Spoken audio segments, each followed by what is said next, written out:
I would like to bring to the awareness of our audience that we're not. I don't think anybody or most people are promoting or defending any kind of abortion at any moment in time for any reason. It's not necessarily like an easy procedure. It's not a something that people will just go to the coffee shop, get like a mocha chai latte, and an abortion.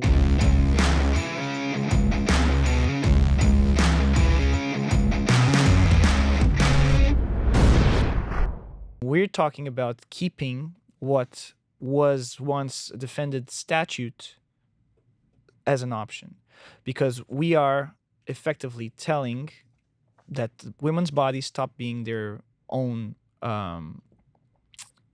autonomy as soon as a baby is the eggs fuse, and there's a new cell that is going to multiply, divide, and develop.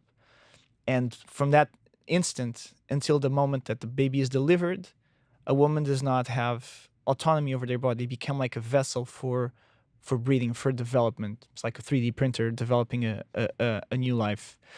And that is like a blanket law that has little to no exceptions.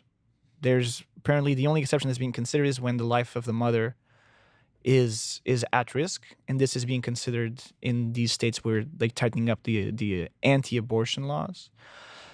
And I don't think once we talk about rape, we talk about incest, we talk about malformation of the fetus, those choices stop being available or stop being guaranteed, and it becomes up to the states, which it will affect a lot of the people living in it, and it will criminalize. It will create a sort of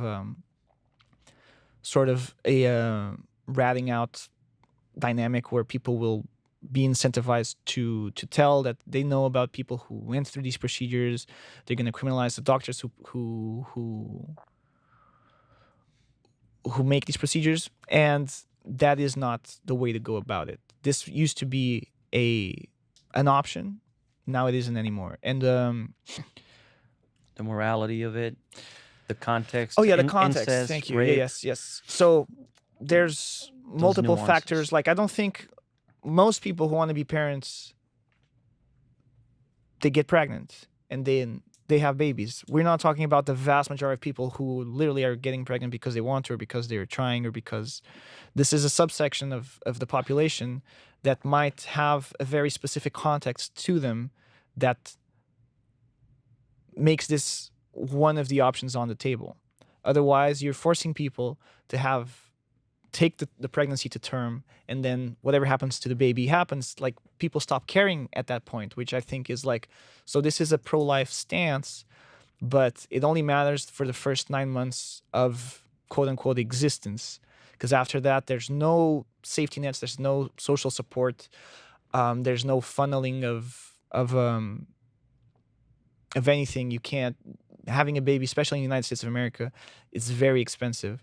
That doesn't take any part of the context into consideration. Like, if a person is single, if the person this was sort of an accident, I don't think people will be, and they shouldn't, not even like, oh, I hope for the best. No, I don't think people should be using abortion as a contraceptive measure, right? But the same people that you have quote unquote pro-life, which I've heard, and I think it's somewhat accurate, is like anti-choice. The people who are anti-choice, they also anti-sex education, and then they're also anti-social social funds and social resources to help out these mothers in these situations. So there's no will, no incentive. Everything gets like labeled as socialism, because you should be able to fend for yourself, and the government shouldn't help you out. But the government is putting you in this situation and taking away options from you, and dare I say it, hold you down in adding one more struggle to an already hard life. And this, do I advocate for it? Like, go get abortions? No. Do I think that should be an option and should be a choice of the person? Yes. So you're pro-choice? I am pro-choice. That's the definition of pro-choice. Exactly. And in no way I am saying like, let's go do abortions and have abortions for everybody. You get an abortion. Everybody gets an abortion, Oprah style. But it's walking backwards, I feel, and a lot of people feel. But I'm not getting an abortion because I'm not a mother. So why am I even in this conversation? I cannot biologically be a mother. That's so cliche, bro. But I would like to see, because I will buy the argument of I'm pro-life, and let's see this helping up of life across the board, not just in this one specific moment in time, because like life doesn't really matter. People are in America, it's such an individualistic country. People are left to their own devices, and then do not agree with that. I don't think it's an individualistic country. Oh, it's super compared to I don't think so. To other countries in this planet, on this planet. Pop culture is individualistic, not America. Not American culture. Well, America is a lot of things. It's It's everything not and its opposite. So yeah. But But I mean, sorry to interrupt. it's a very American idea. This whole the self-made man and the self-made which in practice it's more of an illusion, really, because nobody makes it by themselves.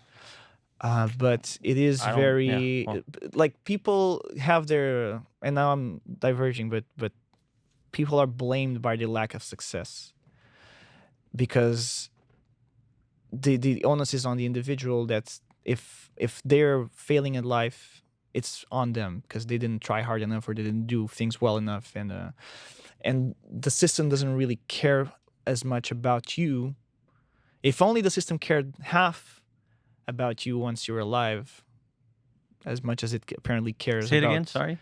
If only the system cared as much about you as an individual after being born as much as it is before being born, it would be a much better place potentially.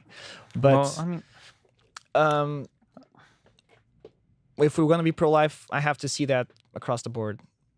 That's pretty much like I'll accept the pro-life argument if life is so sacred that there's no death penalty, there's no police killings, there's no